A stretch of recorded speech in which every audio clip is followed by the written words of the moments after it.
Ko taku hinaro e whakahe ana. Oh, yeah. I just Engari, ko taku tinana oe. Ko taku tinana e tina whakakai Yes. You go. ana. He kore noku e hia ke mai tō manawa. Engari, ti tai e o I nei kupu, ti kupu mo.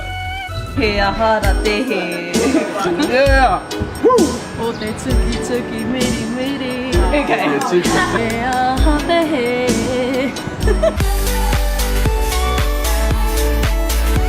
Kia ora i te whānau. Ko māua ko tū tēnei e mihi ana kia koutou. Kei te whare wānanga o tāma ki māua I tēnei wā. Kia ora, I'm Tu Whenua, this is Tauawhi. We're here at the University of Auckland today. Ko tā māua mahi I tēnei rā, he ui puka noa I ngā tāngata. E tuku ana I etahi rerenga whai ipo.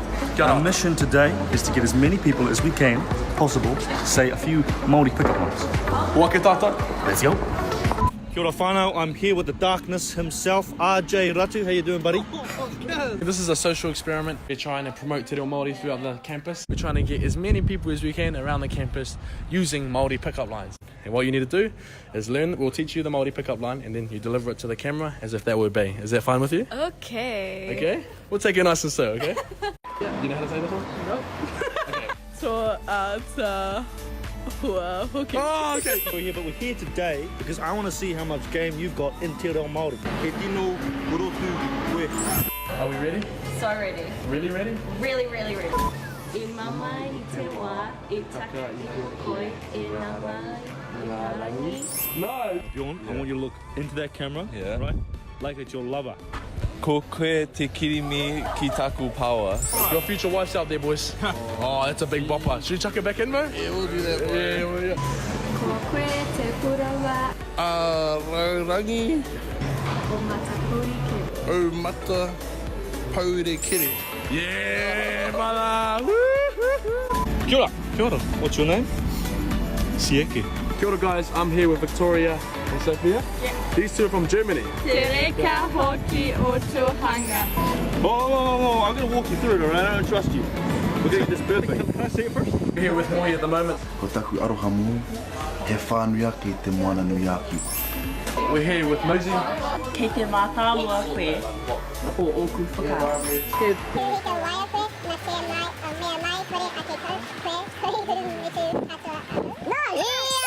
Okay, we're here with Amarina at the moment. He re te toru ka te whakarao pai. Kamuia e te patu. Ko koi te pinati wata ki taku te amo. Say hi to the camera, Ella. Ai. She's very keen to pick up some Māori boys. That's what she was telling me just before. Ko koe Yes. te whetu Tarake. I te rangi. For the audience. Alright, this is how I'd probably approach Bay if I was in sheds. Tino kaha taku ngana I te tau. Wharoa nei taku ngana ki te kukui o ku kare ao tō mō. Mena koe rongo ana I tāku. E rongo nei e te tau. Nau mai, Nau mai. nau mai, hara mai, mai a te mai.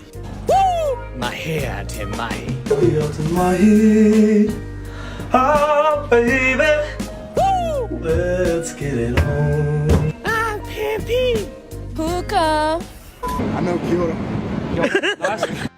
Kua toro me, au, I awai. Alright, we're here with Brownie. Ko koe te hauha o aku pū kahu. You are the oxygen of my lungs. He rangi au I tatari, he pō ai mana kua ea. He kupu noa I ho te aroha, ko koe te whakatina. Oh, yeah. Are you ready for that or should we just take it baby steps? Yeah? Yeah. Keen to give it a go. He puka were mo koe, nā te mea e whakakiko ana koe I taku ao. E ngenge ana koe, nā te mea kua roa tō mahaere I oku whakaro. He nui tō nono. He hui te nono. He nui te nono. That's your baby right there. Ko koe te whakawhitinga o te rā. Ko te panga o nā nutu, te hehika I te ahi o toa titanga. No reira, tōma mai, whare o reo Māori, kia pāina ina I tātou, te ātāhuatanga o tō tātou reo. So welcome to the home of our language, where we can all bask in the beauty of our reo.